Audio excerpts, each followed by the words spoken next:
안녕하세요. 저는 40 중반의 평범한 주부입니다. 남편 한 사람만 믿으면서 지금까지 살아왔는데 인생은 결국 혼자라는 말을 얼마 전 겪은 사건으로 뼈저리게 깨닫게 되었네요. 끝내 추악한 남편도 밑바닥을 보고 나니 정말 제 인생 걸고 끝까지 싸우게 되더라고요. 그래도 한 줄기의 빛처럼 나타난 존재 덕에 그리 잘못 산 인생은 아니라고 위안을 얻는 중입니다. 이 얘기를 시작하려면 몇 년 전으로 돌아가야 하는데 그 얘기부터 해볼게요. 연애 때부터 남편은 돈 개념이 철저한 사람이었습니다. 첫 데이트 때부터 티가 나더라고요. 인사하고 몇 마디 안 한 상태였는데 저한테 첫 질문이라고 던진 게 혜옥 씨는 경제관념이 확실한 편이에요? 저는 아버지가 검소한 편이라 어릴 때부터 몸에 자연스럽게 절약하는 습관이 생긴 것 같긴 해요. 그렇군요. 훌륭한 아버님 밑에서 잘 배우셨네요. 근데 그건 갑자기 왜요? 저는 솔직히 돈에 철저한 사람입니다. 오늘 하루 배불리 보내는 것보다 10년 후가 더 중요하다고 생각해요. 노후에 가진 것 없이 늙는 것만큼 추한 게 없더라고요. 잘 먹어서 고생한다는 말이 있잖아요. 진짜 그렇게 살고 싶어요. 그러더니만 갑자기 저에게 가방에서 주섬주섬 본인 통장을 꺼내 보여주는데 상당히 자랑스러워 하더라고요. 이만큼 모아뒀습니다. 짠돌이 소리 들어가면서요. 근데 이런 걸 저한테 보여주셔도 돼요? 처음 만난 자리에서 통장까지 다 보여주는 남자를 보니 어째 뭘 몰라 했지만 진심으로 본인 마음을 보여준다는 느낌이 들어 한편으론 안도가 되기도 했어요. 저랑 같이 미래를 만들어 갔으면 좋겠습니다. 연애도 안 해본 숙맥처럼 보이는 남자가 자기 인생을 걸고 진지하게 그런 말을 하는 게 어쩐지 진심으로 느껴졌어요. 솔직히 그날은 남편에게 별 감정이 없었는데 꾸준하게 만남을 이어가다 보니 이런 사람에게도 정이 든 건지 좋은 면이 더 많이 보이더라고요. 약간 저희 아버지와 닮아 있다는 생각 때문인지 남자가 아니라 아버지로 볼 때는 웃음이 날 때도 있긴 했는데 그런 남자를 평생 본 탓에 남편의 모습이 자연스럽고 편했죠. 그리고 평생을 검소한 삶을 살아온 저의 친정 아버지와의 첫 만남에 아버님, 제가 준비해 온 게 있는데 보여드려도 될까요? 뭘 준비했는데요? 그래, 어디 봅시다. 제가 직장 생활 8년 차인데 빠지지 않고 매월 적금 들고 시골에 작은 땅 하나 사서 올랐을 때 그거 팔아서 모은 돈이 제법 있습니다. 그래서 지금 제 또래보단 많이 모았다고 말씀드릴 수 있는데 앞으로 10년 동안 부지런히 더 모을 생각으로 계획을 짰습니다. 그러니 믿고 따님 주십시오. 아버지는 남편이 준비해온 종이를 하나하나 넘겨보더니 괜히 본인 젊은 시절이 생각난다며 울컥했다 하더군요. 나도 밥 한번 바꿔보려고 얼마나 발버둥 쳤는지 몰라요. 이런 거 나는 내 자식한테는 절대 안 물려주고 싶어서. 예, 아버님. 저도 그 마음으로 항상 제가 꾸릴 가정에 대해 책임지고 살겠습니다. 아직은 비록 부족하긴 하지만 지켜봐 주시면 절대로 실망시켜 드리지 않을 겁니다. 부족하기는 아주 대단한 아들. 우리 딸이 부끄럽네.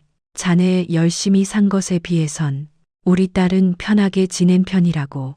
딸이라고 더 내가 험한 꼴 안 보이게 하고 싶었어. 언젠가 내 마음 자네도 알게 될 거야. 잘 살아봐. 난 찬성이네. 정말로 감사합니다. 정말 감사합니다, 아버님. 그리고 결혼 승낙을 받고 난 뒤로 남편은 더 악착같이 계획을 세우면서 살더라고요. 아이가 태어나기 전까지 더 많이 모으고 준비를 해야 한다는 압박감이 있었던 것 같아요. 그래서 달콤한 신혼생활은 꿈도 꾸지 못했죠. 연애 시절에도 데이트 장소가 다 공원이라서 근사한 식당이라도 한번 가보는 게 제 소원일 정도였으니까요.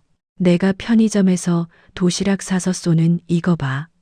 저 건너편에 높이 솟은 건물 봐요. 응, 왜? 아닌데요? 저 호텔 음식이 그렇게 맛있다더라. 친구가 주말에 남자친구랑 갔다 왔는데 사진 찍은 것도 봤거든. 우리 언제 저기 한번 가보면 안 돼? 아, 당신은 왜 그렇게 허영 많은 사람이랑 친구라고 있어? 두고 봐, 그 친구랑 우리랑 10년 뒤에 어떻게 다르게 살고 있을지.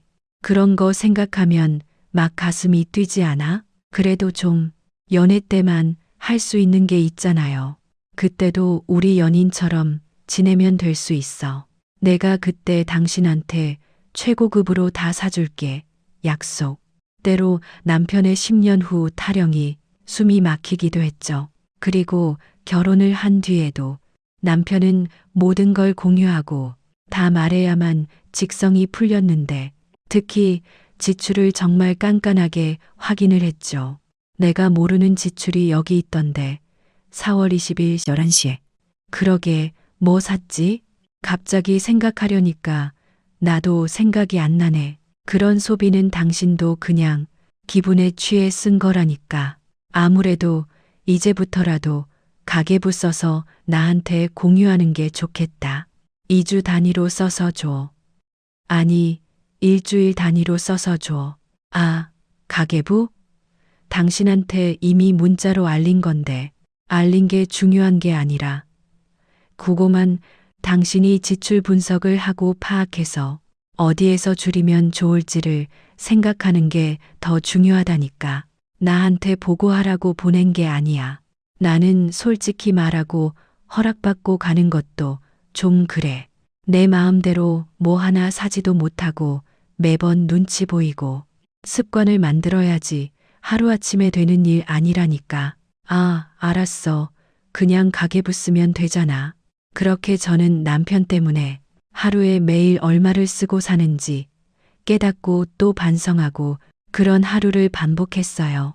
사실 결혼 전엔 제가 사보고 싶은 것도 사보고 좋은 곳에 가서 밥도 한 끼 먹고 그런 낙으로 살았는데 남편이 생각하는 그 미래가 과연 말 그대로 이렇게 참고 견디면 오긴 하는지 모르겠더군요.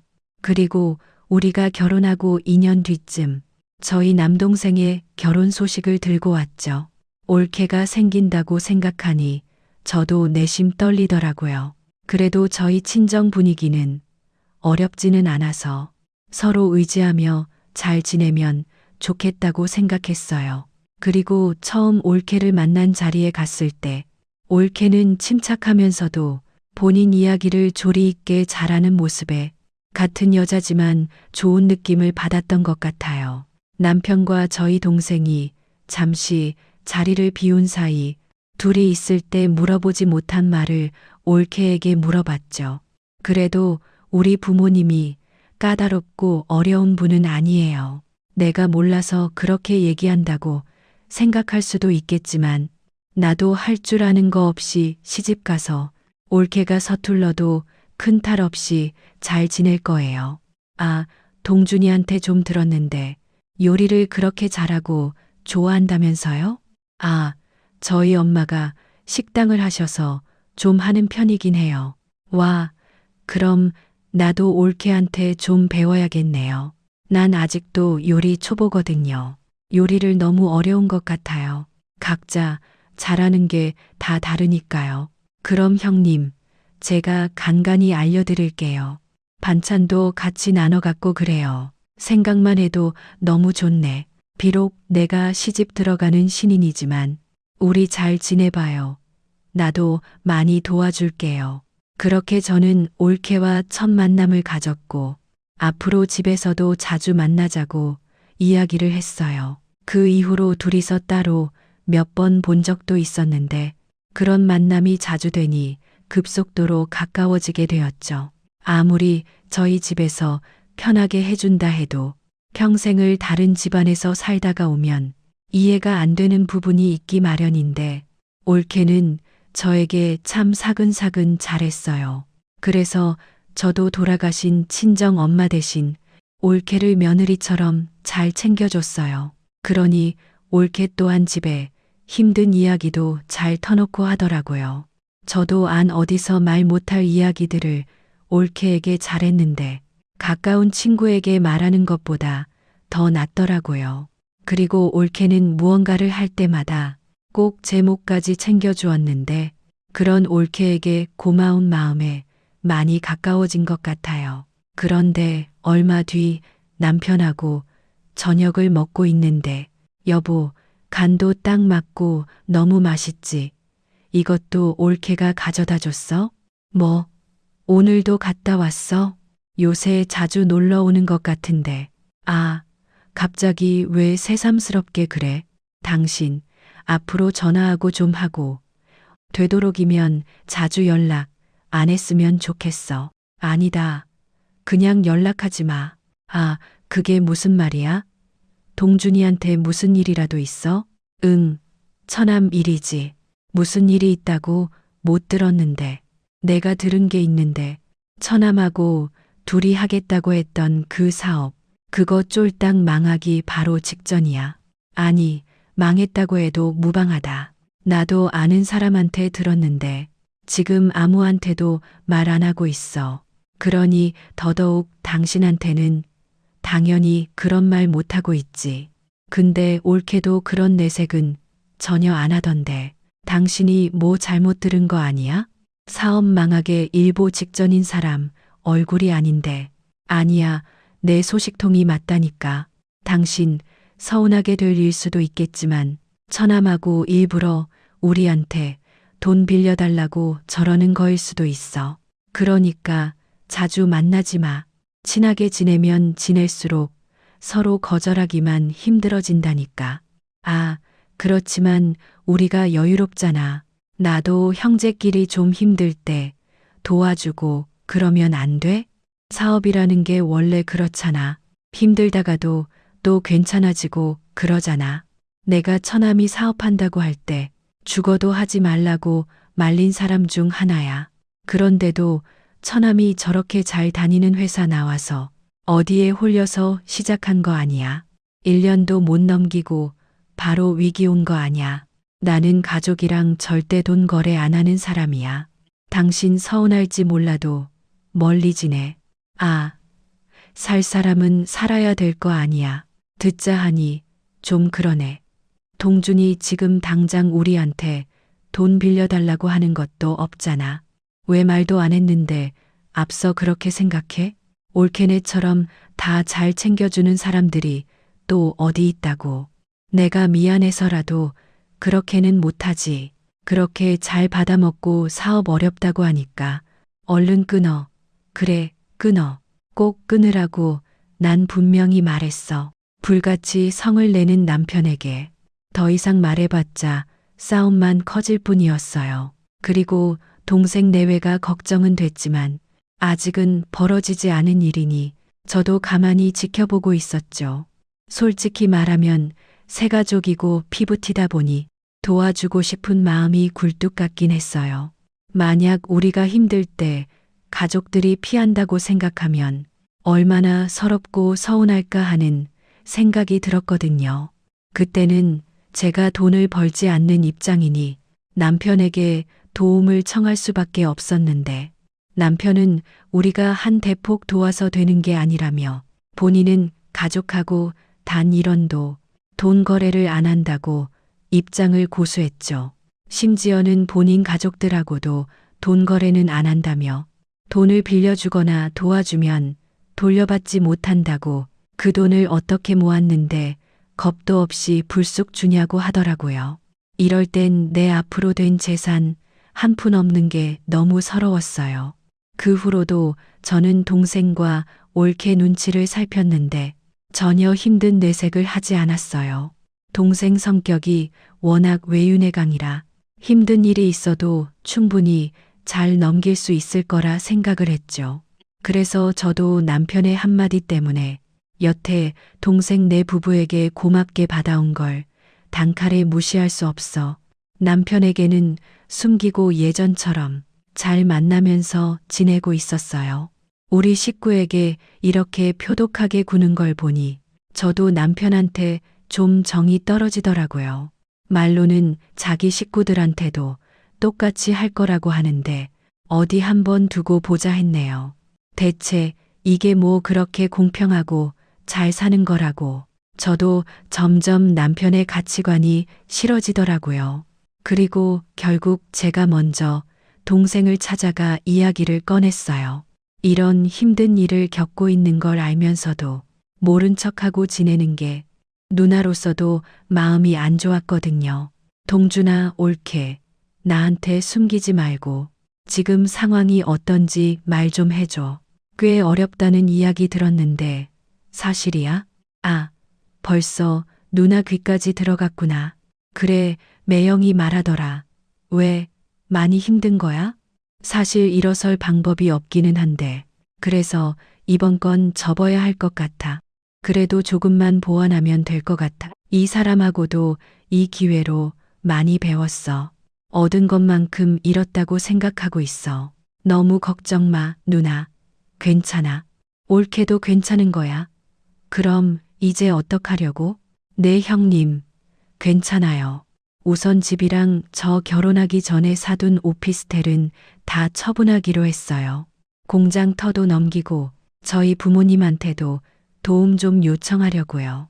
그래도 도의적으로 갚을 금액은 다 드려야 되니까 다른 일 시작해서라도 천천히 갚아줘야죠. 저희 사업하면서 주변에서 많이 도와주셔서 그분들하고는 나중에 또다시 일하고 싶거든요. 신뢰를 잃지 않는 게 더 중요하잖아요. 우리 집에서도 조금 도움을 줘야 하는데 아버지나 나나 도와줄 수 있는 게 아무것도 없네. 미안해, 옳게. 아니에요, 형님. 형님이 왜 미안해 하세요? 저희가 벌인 일을 저희가 해결하는 게 맞죠. 되려 먼저 말 꺼내주셔서 마음이 편해졌어요. 감사합니다, 형님. 이 사람 말처럼 우리가 해결해야지. 너도 알다시피 내 매형이 워낙 짠돌이잖아. 나도 가계부 써가면서 눈치 보는 입장이라 참 미안해. 마음처럼 안 된다. 동생과 옳게는 그렇게 생각해 준 것만으로도 고맙다며 다 받았다는 말을 하더라고요. 집과 가지고 있는 부동산까지 다 정리하면 어디로 갈 거냐고 물으니 원룸에서 시작을 한다고 했어요. 딱 10평짜리 원룸인데 전에 살던 집보단 작지만 그래도 신혼 기분은 난다고 둘이서 쓴웃음을 보이는데 마음이 참 아팠어요. 그래도 지붕이 있는 데서 자는 게 어디냐고 그 정도로 안 망한 거 다행이라 하는 속 깊은 옳게를 보니 대체 제가 이 마음 다할 말이 없었죠. 다른 여자들 같았으면 벌써 동생에게 이혼을 하자고 서류를 내밀었을 텐데 그렇지 않은 것만 해도 고마웠어요. 그래서 저는 결국 남편 몰래 제가 결혼 전에 갖고 있던 명품백 하나를 팔아 동생, 내 부부에게 주기로 했죠. 어차피 잘 들고 다니지도 않는데 힘들 때 누군가 도울 수 있다고 생각하면 그게 더 잘 쓰는 거란 생각이 순간 들었거든요. 30평대 아파트에서 원룸으로 이사가는 심정이 오죽할까 싶어 가방을 팔고 남편 몰래 모아둔 돈까지 싹싹 긁어 모았더니 500 정도가 모이더라고요. 마음 같아서는 더 주고 싶었지만 저로서는 최선이었어요. 그렇게 옳게에게 이 봉투를 쥐어주면서 힘들 때 돕고 싶다며 사양 말고 받으라고 했어요. 그러니 옳게는 절대 못 받는다고 도로 가지고 가라고 펄쩍 뛰더라고요. 아버지도 모르는 일인데 유씨 집안에서 나라도 돕는 게 맞는 것 같다고 하니 옳게가 울면서 이 은혜 정말 안 잊겠다고 제 손을 꼭 부여잡고 말하더라고요. 그날 이후로 동생과 옳게는 떠난다는 장문의 문자 하나만 남겨놓고 소리 없이 가버렸어요. 그동안 옳게가 자주 해다 주는 반찬이며 맛있는 음식만 얻어먹고 해준 것도 없이 보낸 느낌이 들었죠. 이 소식을 접한 남편은 저희 동생이 생각보다 깔끔하게 떠난 것 같다며 다행이라는 어투로 말을 하더라고요. 그러면서 사업은 아무나 하는 게 아니라고, 또 훈수 두어야 되는데 진짜 입을 한 대 세게 치고 싶은 심정이었어요. 그리고 그 후 남편과 제 사이가 완전히 끝이 나게 된 결정적인 일이 생겼는데, 소리 소문 없이 떠난 동생 네 부부가 1년도 안 돼 더 망가진 모습으로 나타났어요. 알고 보니 동생이 떠난 그때 동생은 이미 암 환자였고, 그 사실조차 저희에게 알리지 않고 떠난 것이었더라고요. 수술은 받았지만 항암 치료는 돈이 없어 결국 중단했다고 하는데, 살던 원룸 월세까지 밀리게 되면서 아버지 집으로 들어오게 되었어요. 그 소리를 듣는데 가슴이 철렁 내려앉았고, 그런 동생이 너무 안쓰럽고 불쌍했어요. 항상 어디가 아프거나 힘들어도 내색조차 하지 않았던 동생인데 그런 힘듦을 올케까지 같이 겪어야 하니 그것도 미안했죠. 그동안 올케는 안 해본 일이 없을 정도로 동생의 병원비를 대고 있었다는데, 그 소리를 듣고 얼마나 울었는지 몰라요. 그래서 결국 저는 남편에게 이야기를 꺼내게 되었어요.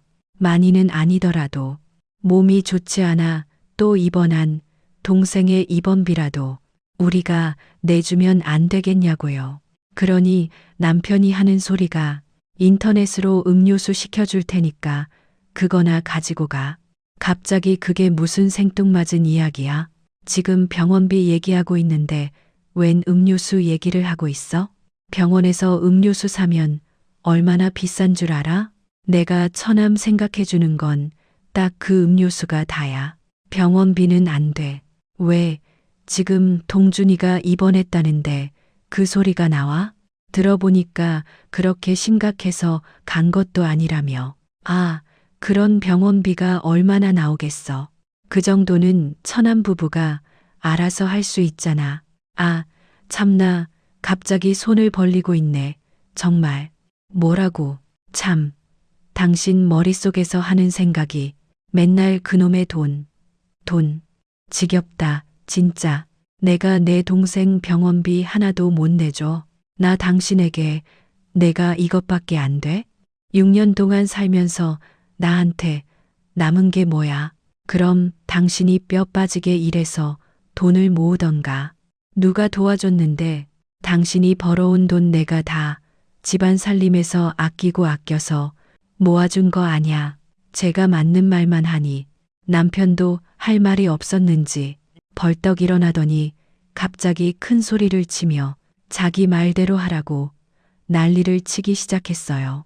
그러더니 만약 본인 몰래 제 동생에게 병원비를 주면 바로 이혼이라고 무일푼으로 내쫓는다고 협박을 하는데, 길길이 날뛰는 남편 놈을 보고 저도 더 이상 할 말이 없어 집을 나와 친정으로 갔어요. 친정에 가니 아버지랑 동생 네 부부가 있었는데 저까지 이렇게 온 걸 보니 아버지 얼굴을 볼 면목이 없더라고요. 아버지와 동생 부부에게 제 상황을 다 얘기하고 당분간만 여기서 지내겠다고 했죠. 한 달 넘게 남편도 자존심에 연락을 주고도 안 하고 버티다가 마치 마지막 통첩처럼 이야기를 하더라고요. 이번 주까지 집에 안 들어오면 이혼을 진행한다고요. 자기가 했던 말처럼 돈 한 푼 안 주고 갈라설 거라며, 이혼이 무섭고 물에 밥이라도 말아먹고 살고 싶으면 다시 와서 살림이나 하라는데, 그 말을 듣자 저도 열이 받아서 지가 뭘 그렇게 잘났다고 어떤 개소리를 하는지 따지고나 보자 싶어 집으로 갔어요. 그러니 마침 시어머니가 집에서 저를 대신해 집안일을 하고 계시더라고요. 시어머니 역시 절 보자마자 네가 제정신이냐며 함부로 무서운 줄 모르고 집을 나갔냐고 막 난리를 치는데, 저는 그런 시어머니 얼굴을 보고 또 한 번 기겁을 하는 줄 알았어요.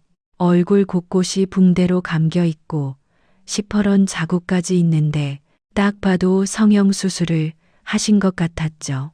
내일 모레면 70을 바라보는 나이에 무슨 성형 수술을 했나 싶어 얼굴에 뭘 하신 건지 물었어요. 그러니 본인 친구들이 운영할까 해서 이번에 강남에 새로 병원을 오픈했다고 싸게 수술을 해준다고 해서 저희 남편에게 돈을 받아다가 쌍꺼풀 수술이랑 지방흡입 수술을 했다고 하는데 그 말에 또 한 번 뚜껑이 열리더군요. 시어머니는 아들이 수술시켜준 걸 마치 자랑이라도 하듯 민수 여기에 이번에 얼굴 싹 다 고치라고 1,000만 원을 줬다고 하는데 어이가 없어 허탈한 웃음이 다 났어요. 저게 진짜 사람인가 싶더라고요. 제가 그렇게 돈 100만 원만 달라고 기력 없는 동생에게 수액이라도 한 병 맞춰주고 싶어 사정을 했는데 그런 친동생에게 음료수나 갖다 주려고 했던 놈이 자기 엄마 얼굴 튜닝하는 데는 턱턱 돈을 내놨다는 게 거기서 완전히 끝이 났다 싶었죠. 그래서 남편이 돌아올 때까지 기다렸다가 네가 원하는 이혼해 줄 테니 내 몫으로 재산 절반 내놔라고 했어요. 지금 살고 있는 집만 쪼개도 내 몫은 나오겠다 했죠. 그러니 예상했던 대로 무슨 말 같지도 않은 소리를 하고 있냐고 하는데 그렇게 억울하면 나한테 소송을 걸든가 집안 꼴을 이따위로 해놓고 말도 없이 나가서 너 변호사 쓸 돈이라도 있냐? 소송하는데 내가 공짜로 해준다고 해? 나도 바보 아니야. 나도 다 알아봤는데 당신 혼자 돈 벌었다고 해도 내가 재산 분할을 요구할 수 있다고 해. 아, 그래. 그럼 한번 싸워보자고. 누가 이기나. 저렇게 큰 소리를 쳤던 남편은 이미 꽤 큰 로펌의 변호사를 선임하고 치사하게 재산까지 은닉하고 있었어요. 그걸 알면서도 저는 돈이 없어 변호사를 선임하지 못하고 혼자서 이리 뛰고 저리 뛰어가며 홀로 변론을 준비했는데 딱 봐도 제가 지게 생겼더라고요. 어떻게 계란으로 바위를 치겠어요. 너무 억울하고 분했지만 그냥 돈보다도 양육권을 가지고 올 수 있다는 것에 만족하며 하루빨리 갈라서게 되었어요. 그리고 면목 없지만 친정에서 얹혀 살면서 마트에서 일하며 아이를 키우고 살았어요. 오전에는 마트에서 일하고 저녁에는 떡볶이 집에서 일하며 투잡을 뛰었고 그렇게 번 돈으로 아픈 동생의 병원비를 보태주고 올케를 도와줬어요. 이혼까지 당한 제가 해줄 수 있는 게 그거밖에 없었거든요. 누나라도 떳떳한 모습을 보여줘야 하는데 도리어 이혼하고 친정 들어와 이렇게 살고 있으니 얼마나 미안한지 모르겠더라고요. 그 조그만 집에서 옹기종기 모여 사는 게 올케도 힘들었을 텐데 올케는 단 한마디 불평 불만 없이 언젠가는 저희 동생과 함께 꼭 다시 재기하는 날이 올 거라고 희망을 가졌죠. 실제로도 동생과 올케가 힘든 시기에 주변에서 도와주시는 분들이 많아 동생도 자기가 인복 많은 것 같다며 그런 복으로 꼭 다시 일어날 거라고 했어요. 그런데 결국 동생은 끝끝내 재기를 하지 못하고 엄마의 곁으로 가게 되었죠. 동생 나이가 고작 40이었는데 엄마 곁으로 가기에 너무 젊은 아이였어요. 그렇게 저희 가족들은 동생을 가슴속에 묻었고 올케는 저희와는 연을 끊고 지냈어요. 친정 아버지도 그런 올케를 찾거나 연락을 하진 않았어요. 저희도 이렇게나 힘든데 올케는 얼마나 더 힘들까 싶었거든요. 근데 이런 올케에게 그나마 제가 덜 미안했던 건 동생 앞으로 들어오는 몇 개의 보험금, 그 돈으로 올케가 모든 걸 다시 시작할 수 있겠다 싶어 다행으로 생각하고 있었죠. 그런데 제가 이혼한 지 딱 1년 10개월 된 때 갑자기 아버지가 저를 다급히 찾으시더라고요. 집에 무슨 변호사가 찾아왔는데 이혼 담당 변호사라며 제 이혼에 대해 다시 짚고 넘어가야 된다는 말을 하시더라고요. 아버지가 본인은 무슨 말인지도 잘 모르겠다며 말을 못 전하겠다고 일단은 집으로 와서 여기 변호사랑 얘기를 나눠보라고 하시는데 대체 무슨 일인가 싶어 저도 일을 하다 말고 집으로 갔어요. 가는 내내 혹시 전 남편이 보낸 사람인가 싶어 불안한 마음이 들었는데 집에 가니 처음 보는 여자가 제게 악수를 건네며 제 담당 변호사라고 하는 겁니다. 저는 어리둥절해서 그게 무슨 말씀이냐고 저는 뭘 의뢰한 적도 변호사를 선임한 적도 없는데 잘못 알고 온 거 아니냐고 하니 변호사 명함에 나온 사람은 다름 아닌 올케 이름이었어요. 알고 보니 올케가 저를 위해 전 남편에게 다시 재산 분할을 청구할 수 있게 변호사를 선임해 준 거였어요. 올케도 저희가 이혼할 때 억울하게 돈 한 푼 못 받고 이혼당한 걸 알고 있었거든요. 변호사님 말로는 재산 분할 청구권은 행사 기간이 2년이라 그 전에 청구를 해야 된다고 하는데 그동안 연락 한 번 없던 올케가 제 이혼 기간까지 따져가며 저를 변호해 주려는 게 너무 놀라서 입이 안 다물어졌어요. 저는 그런 변호사님에게 올케는 지금 어디 있냐고 뭐 하고 지내냐고 물어보니 올케가 법적으로 다 정리가 되면 그때 제게 연락을 하겠다고 했다네요. 그래서 저도 올케 말대로 전 남편과의 재산 분할 소송에 집중을 했어요.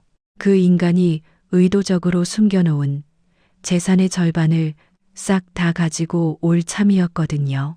1년 10개월 만에 다시 만난 전 남편 놈은 아주 속이 편안한지 살이 뒤룩뒤룩 쪄 있더라고요. 저는 죽을 둥 살둥하면서 살고 있는데 말이에요. 꿈에서도 보기 싫은 인간이었지만 이번엔 절대로 1년 10개월 전처럼 당하지 않으리라 생각을 했어요. 너 누구 돈 많은 남자라도 만났냐? 네가 무슨 돈이 있다고 변호사를 선임해서 재산 분할 웃기고 있네. 네가 나한테 가지고 갈 재산 분할이 뭐가 있어? 이 여자야. 그건 법정에서 따지고 보면 될 거 아냐. 이 쓰레기야. 그동안 7년 결혼 생활하면서 번 돈들 단 한 푼도 제대로 못 써봤잖아. 그것도 모자라 이혼할 때는 이 꼴까지 놓고 네가 사람이라면 입이 10개라도 할 말이 없어. 두고 봐. 내가 네 재산 절반은 가지고 올 테니까. 1년 전에 내가 아니야. 알겠어? 그리고 내가 너한테 딱 하나 고마워할 게 있는데 네가 그동안 나한테 쓰라고 한 가계부들 그거 어마어마한 증거자료가 됐다. 그게 이렇게 쓰일지 누가 알았겠어. 이혼 당시엔 제가 변호사를 선임하지 못했으니 가계부가 증거자료가 될 줄은 몰랐는데 이게 큰 도움이 된다고 하더라고요. 그러자 전 남편도 순식간에 표정이 썩어 들어갔고 본인도 급하게 여기저기에 전화를 걸어 사람을 알아보는 것 같았어요. 하지만 법은 제 손을 들어주었고 재산 분할 청구권 행사 기간 딱 보름 남겨놓고 저는 전 남편의 재산 절반을 가지고 올 수 있었어요. 전 남편은 그것 때문에 집까지 팔아야 되는 상황이 오게 되었죠. 제 승소 소식에 전 남편은 법정에서 난리를 치며 아주 뒤집어졌어요. 하기야 피 같은 돈을 저한테 주게 생겼으니 얼마나 속이 뒤집어지겠어요. 저는 그런 전 남편의 면상에 뿌린 대로 거두는 법이라며 한껏 내리 깔아주고 나왔죠. 그리고 올케 또한 변호사를 통해 제 소식을 접하게 되었는지 제게 연락이 왔더라고요. 다시 보게 된 올케는 전보다 얼굴이 많이 좋아졌는데 대체 이게 어떻게 된 일인지 물었어요. 그러니 올케 말이 저희 동생 목숨값으로 전에 알고 지냈던 지인과 함께 밀키트 사업을 하게 되었는데 1년 반 만에 20배가 넘게 수익을 남기면서 일이 잘 풀리게 되었다고 하더라고요.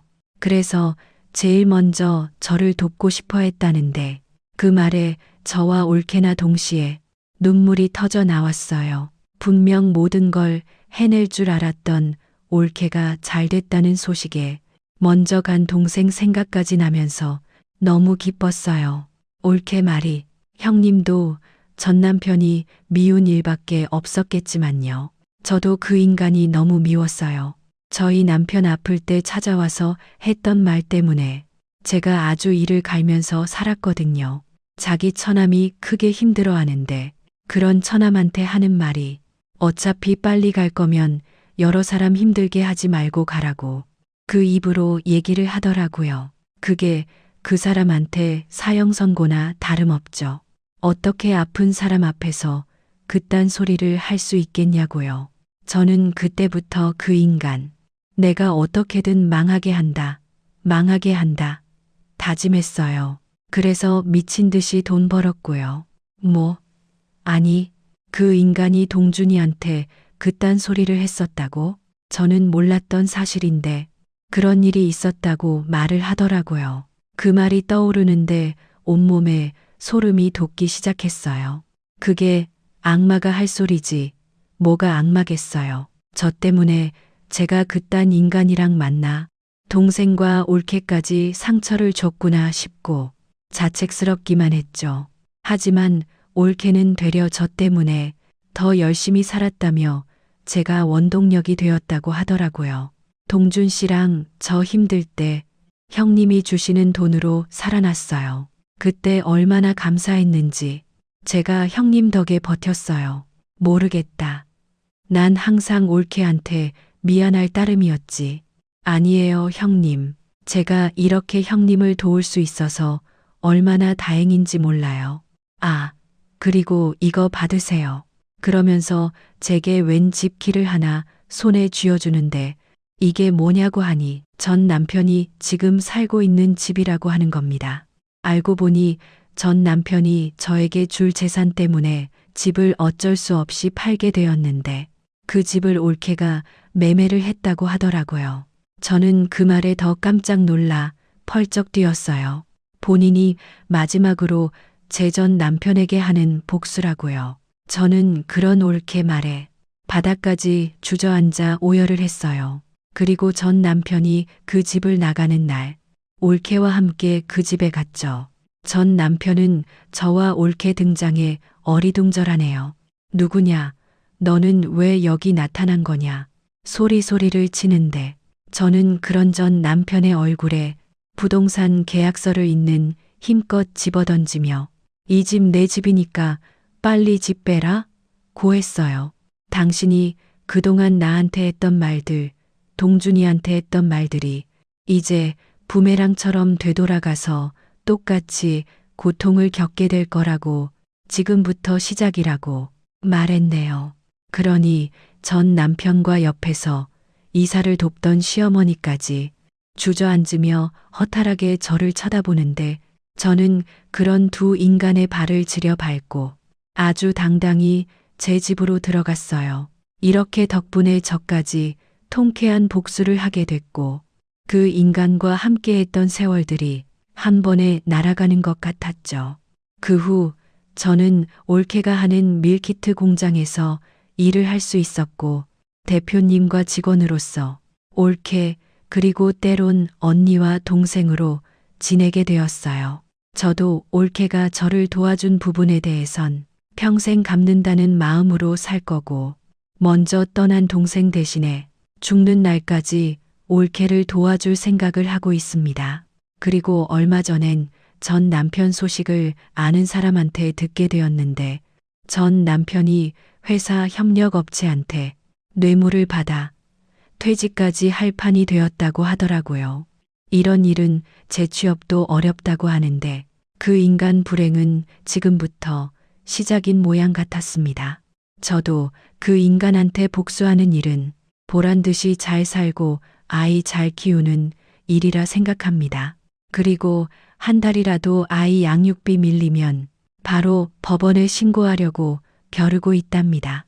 꼭 참고 사는 것만이 답이라 생각했는데 어쩌면 이혼이란 선택도 크게 틀리지는 않은 선택이라 생각이 듭니다.